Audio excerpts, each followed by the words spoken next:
presentation for the social or human environment or socio-cultural environment. Adana would have provided an overview that it's not only for the environment or biological and physical part of the assessment, but it's also for the people aspect, right? When you say social impact assessment, you're assessing how this project would affect people, right? This is a slide that we would have shown in our first presentation that was in May, as well as in March. And it gives you what is the objectives of the social impact assessment, which are the same objectives with regards to the environmental impact assessment as well. Adana would have pointed out to you that we are looking at the communities. These are where folks are. And the reason why we are looking at Valencia, Ture, Guayco, and the tongue of Sandy Grande is because, one, the project site or the compound for national quarries stretches all the way from Valencia to the tongue of Sandy Grande. It's pretty extensive within this area. And the sites themselves, the proposed sites where mining will take place are also along those three areas, also falls within those communities as well. Alpha being the closest to Valencia, Bravo to Ture, and Charlie is north of the tongue of Sandy Grande. It still falls within the boundary that is established by the Central Statistical Office for that community. Oh, yeah, that town. And of course, when we say, some folks say the corporation, Sandy Grande Corporation, Regional Corporation, the space is the municipality of Sandy Grande, and be mindful, it's not the tongue of Sandy Grande we're talking about, but we're talking about the administrative area, which you have in the northeast. We're talking about Matlot.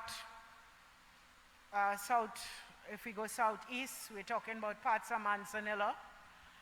If we go west, Tamina, all right, Valencia. So we're talking about a very big expanse of land.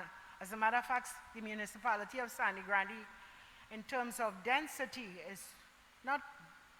it does not have plenty people compared to, say, Tunapuna Piaco as a municipality, but it is one of the largest municipalities in Trinidad and, well, on the island of Tobago. Right, in terms of its size. This is just another look at a map that shows the area, the roads as well. I think the last time we came here, there was someone asked to say they wanted to see where National Quarries Sand and Gravel Division is, compare where those project sites will be compared to the roads in the area. This is another map also highlighting the roads in the area. So if we have to go back during this question and answer session, we can. The approach that we use is one that is participatory, as well as a technical approach. Participatory, we engage a lot of folks, as much folks as we can, and as you can see, as represented within those blocks, the activities that we were called to do. The approach to the social impact assessment. So we would have had to review the project description and identify where you had information gaps that are important for conducting the social impact assessment, and try, of course, to source or ensure that that information is also included in the project description provided by National Quarries. We would have reviewed information that exists, relevant information, which is, for us, what is important is that all the statistics, map data from agencies, particularly Central Statistical Office. We also got information from Town and Country Planning as well. Would have tried to get, we had other pieces of information, including the Municipal Development Plan for Sandy Grande, of course, and other pieces of documents relating to the municipal area. And this area in particular, under the Municipal Development Plan, Sandy Grande, the municipality, is divided into a number of sub-areas or sub-regions. And in this case, it falls in the sub-region of Valencia, and also the town of Sandy Grande, and as well, Ture is a peri-urban sub-region, Ture and Guayco. We would have had discussion with folks in the community as well as in, institutional stakeholders to get an understanding of the community from the perspective of residents, but also from the perspective of folks who work within the community, to understand what is the needs of the area, and also to get feedback on the project. We have conducted field visits as well to verify what we read as well as what we heard, and to note any changes that would have taken place. For example, the data from the CSO is 12 years old by now. I think it's 11 years. We have done the last census. It's coming on 12 years. And therefore, there are some things that we had to verify qualitatively, of course, in a lot of instances.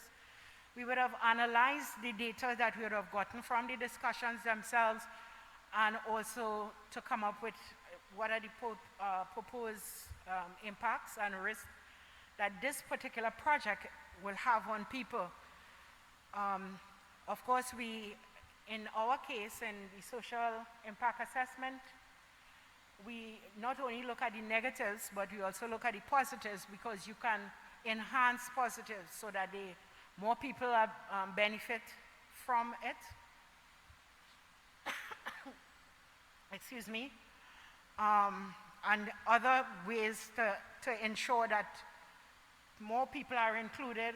If you have a particular group that may not would have been included, if it's in the positive, maybe you can pull in some others. For example, you have, in this area, we heard that there were lots of unemployment, particularly among youths, and therefore, if you're having a program, you want to make sure that you target young folks, all right? So that will help enhance. That's an enhancement measure. And of course, as Adana talked, the environmental management plan would also include, and the monitoring strategy would also include elements of the social which we provided. Facts on the area. In this area, we have 34% of the population of Sandy Grande, and as you can see, this number is pretty small. But this is, of course, would have been 2011 figure, which is 38 and just over 200 folks.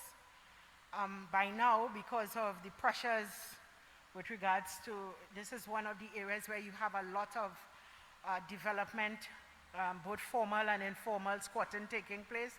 So it is one of the fastest growing area in Trinidad and Tobago, and you would expect, of course, that this area would have a lot of population growth, a big population growth compared to that 2011 figure. We also did some population projections for the area as part of the study as well. For the last, yeah, and to note, of course, this is the main sand and gravel mining zone in Trinidad and Tobago.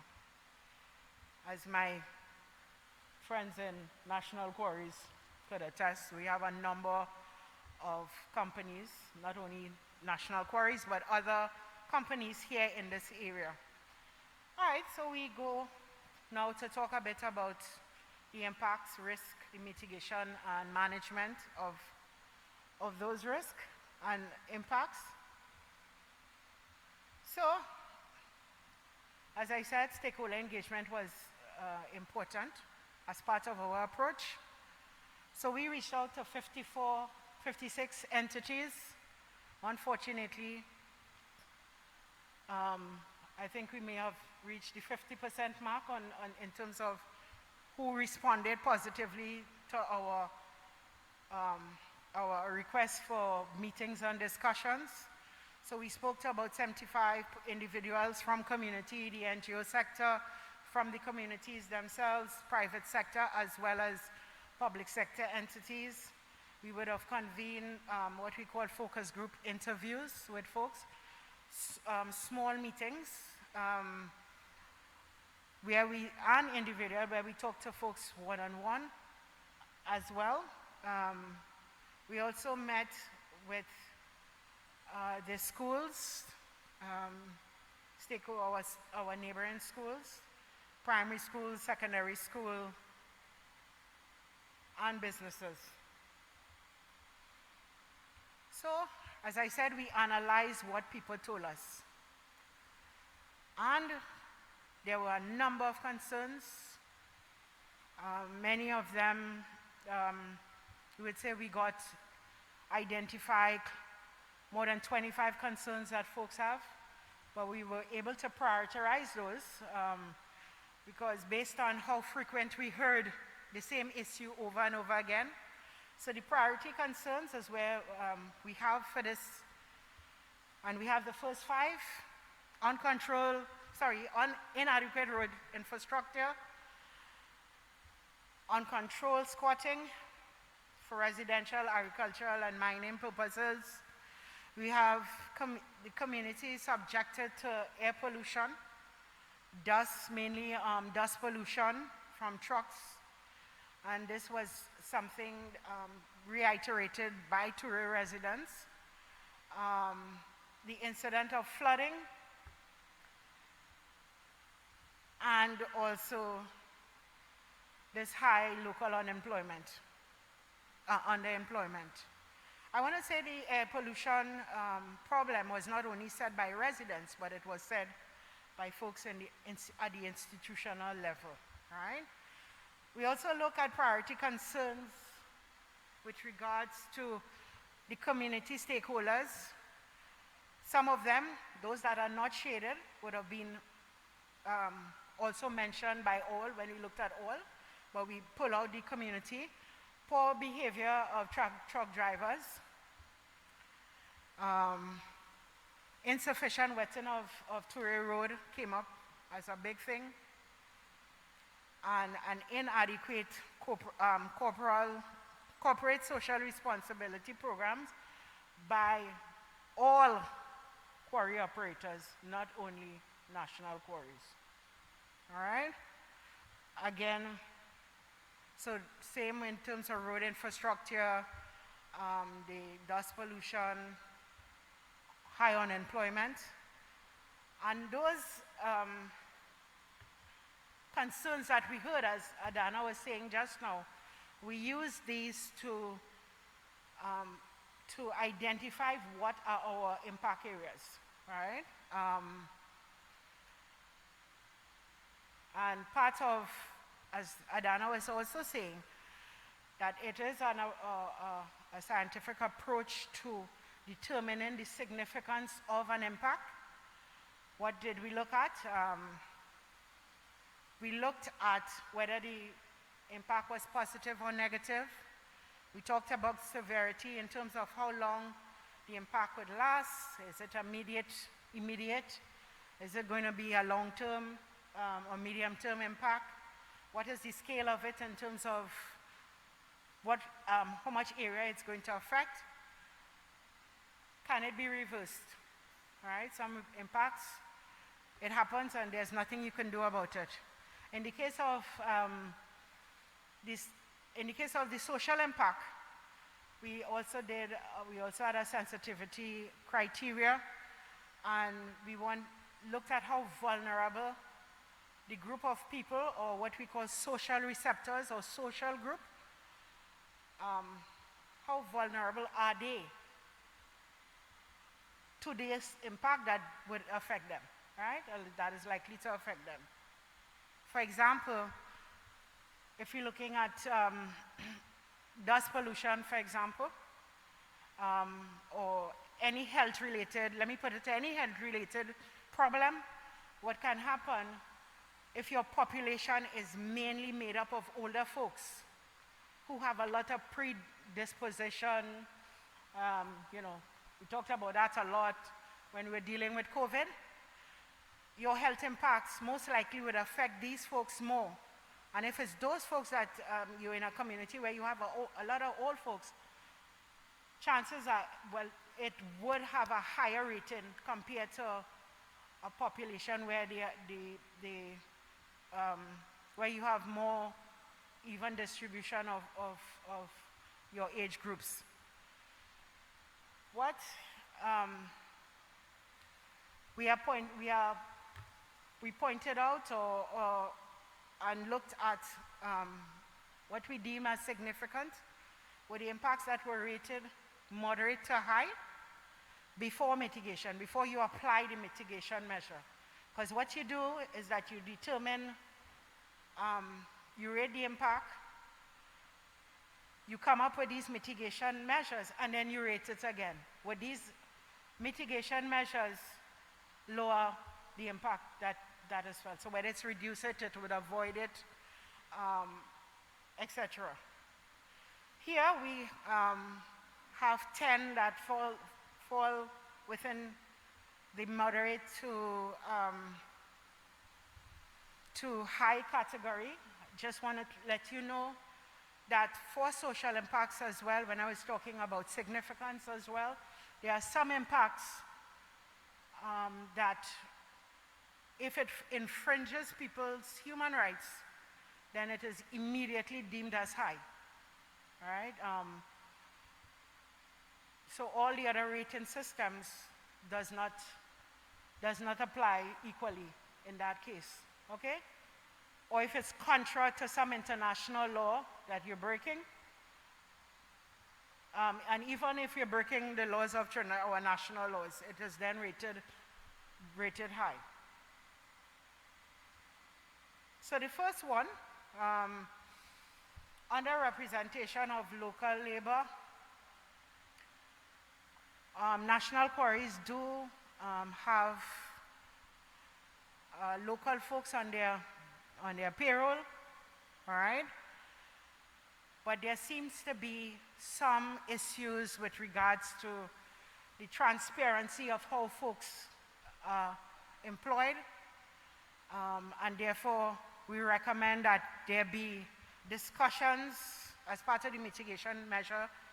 There be discussions with the community, with the mining contractors, national quarries mining contractors, so that you can reach an agreement as to the proportion of local labor that should be employed.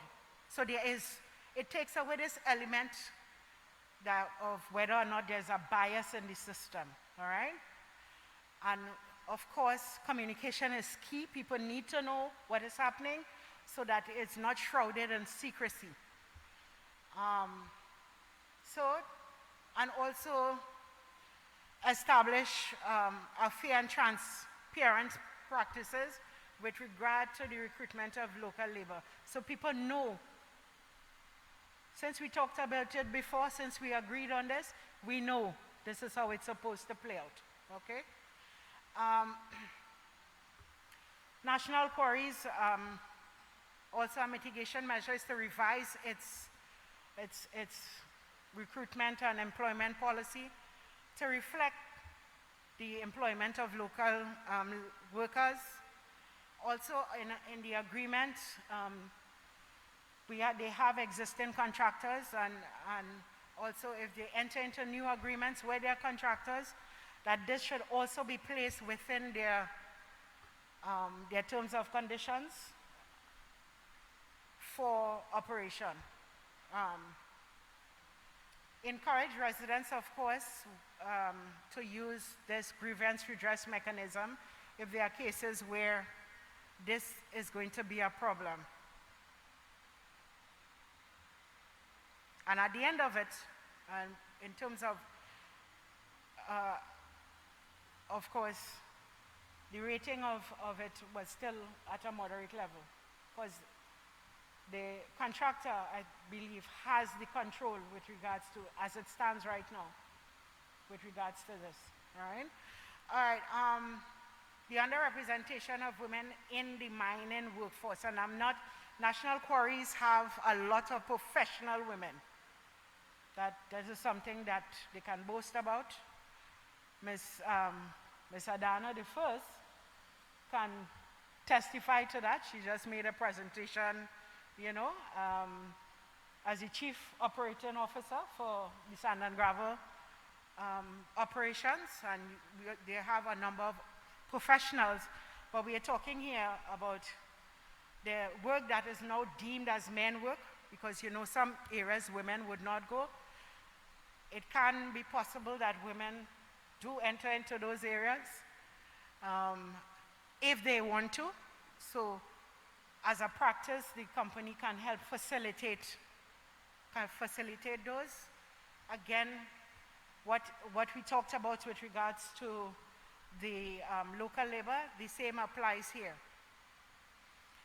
In addition, though, it is recommended that where women's equipment, the equipment and conditions to facilitate the women's participation in that mining workforce, that there be provisions made for them. Also, in the investment and training opportunities for women as well as local workers, yeah, young folks as well. Okay, truck traffic demand on Toure Road. The last consultation we heard here, public meeting we had here, and throughout it was deemed that this could be the number one, and all the other impacts come off of this. It is acknowledged that this is outside of somewhat, it is an indirect impact, but National Quarries is perceived as it is their facility, as the trucks are going into their area, and therefore the responsibility seems, the bulk of the responsibility seem, based on discussions with community and others, falls on National Quarry. So, and people's perception is their reality in a lot of cases. So again, conversations have to be had with the community again, in terms of what is acceptable, in terms of the road, that if you fall under that, so you have a benchmark as to, listen, this is what we need to be done so that we do not run into problems. Also, since it is the responsibility of the Ministry of Works and Transport, that there be collaboration between the Ministry of Works and Transport, Ministry of Energy and Energy Industry to implement a more permanent solution that in the end you will have a regular and consistent program developed with regards to the maintenance of this road.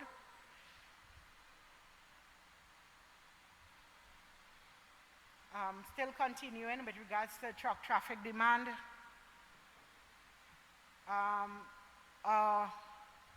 It is important to assess the road as it stands, to do what is known as a road assessment survey during the site preparation stage for these new areas, and to provide information on different elements of the road that would factor into the maintenance program. Of course, it is important as well to establish the schedule for this maintenance, and it be known throughout the community, in particular, when this road would be scheduled to be maintained, so it does not become a haphazard event. And also to encourage, where there are breaches, that they lodge their complaints in a very official way through the grievance redress mechanism. Since we are talking about the Ministry of Works and Transport, it's public funds being spent, and therefore that is an impact, which is the demand on public resources. The mitigation measure being proposed here, and I think there are some arrangements in place like that already, which is to provide support to the ministry, whether through construction materials or otherwise, to maintain this regular maintenance program. Quality, air quality, again, most of it is based on the road. Planting of trees and other vegetarian, and of course in the right places, right densities along the road, particularly the built-up areas between people's property and the roadway. And of course we need to bear in mind here that predatory larceny is a big problem in this community, so we don't want to cause more problems. We're trying to solve something. We also, it was also proposed that you identify who are the folks that are likely to get more sick because of this, people who have respiratory problems, cardiovascular problem, that you know exactly who they are, all right? And again, the use of that system is important, the grievance redress mechanism. So if a complaint is lodged, the affected party or parties will, the mitigation measure will be revised, new ones proposed to try to resolve the problem as soon as possible. And of course, document all related air quality complaints and what are the outcomes of these complaints. The noise level, again, it's the same. Some of the measures were the same here again with regards to the barriers, putting up barriers for those properties along the side of the road. But it's important too, because what we heard from people also is that some of this noise that they get at 3, 4, 5 o'clock in the morning, it's actually, seems to be an issue where they say it is definitely national quarries, and therefore perhaps people need to know what are the noise generating activities that national quarries have, to understand that perhaps some of these noise do not come from national quarries, but they come from other sources, all right?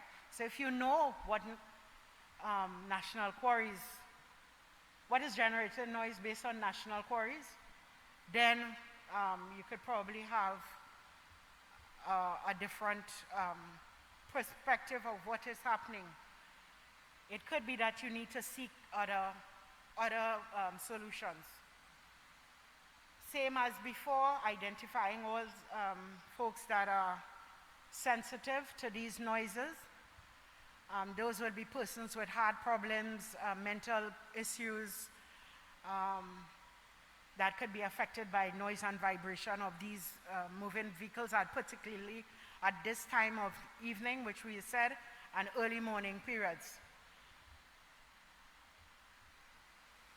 Another impact is mining safety, and that is the unauthorized entries into the mine, which is a big problem because folks have been injured, lost their lives.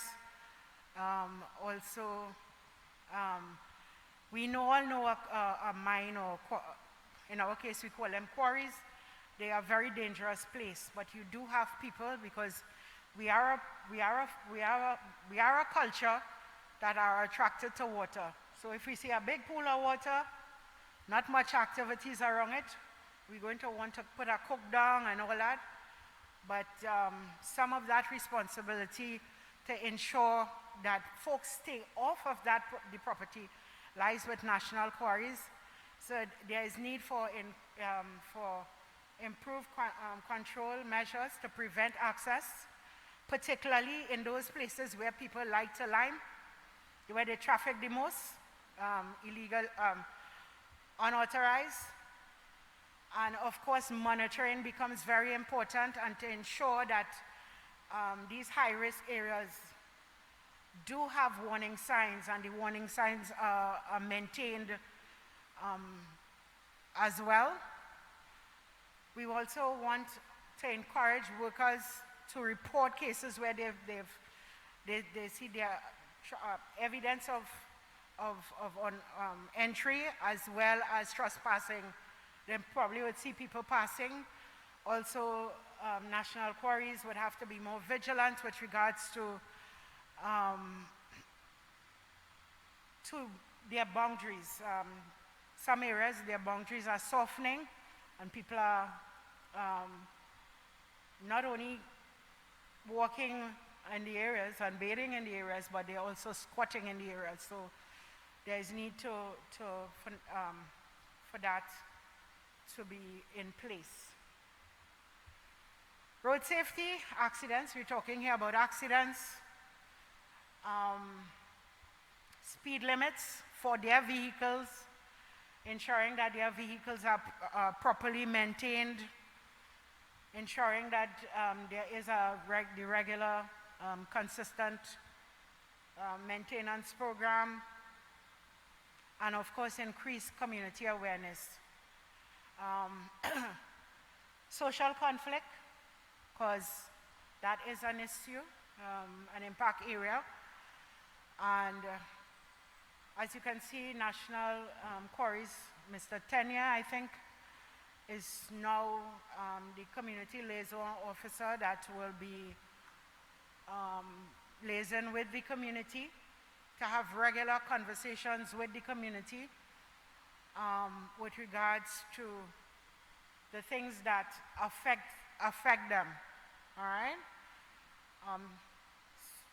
We're also talking about having stakeholder engagement processes that, yes, we tend to have spokesperson on behalf of people, but do we know whether or not the persons are carrying the message? And it is important for that National Quarries know that what they say they're going to do, what they promise to do, that people know that they said that they're going to, that there is demonstrated that if the efforts, there is demonstrated that the spokespersons are doing what they say, the message, they're bringing the message back to the community. It's also important when you have meetings to record those meetings, who was there, and of course share these record meetings, the minutes or summaries with the communities, as well as to ensure that folks, part of that will also, when you have to have follow-up actions. We talked a lot about this grievance redress mechanism, which is supposed, and this is a major part of, and it's a very formal system that has to be, that will be established, which is to ensure that once a complaint or concern is lodged, that there's follow through with regards to resolving that issue.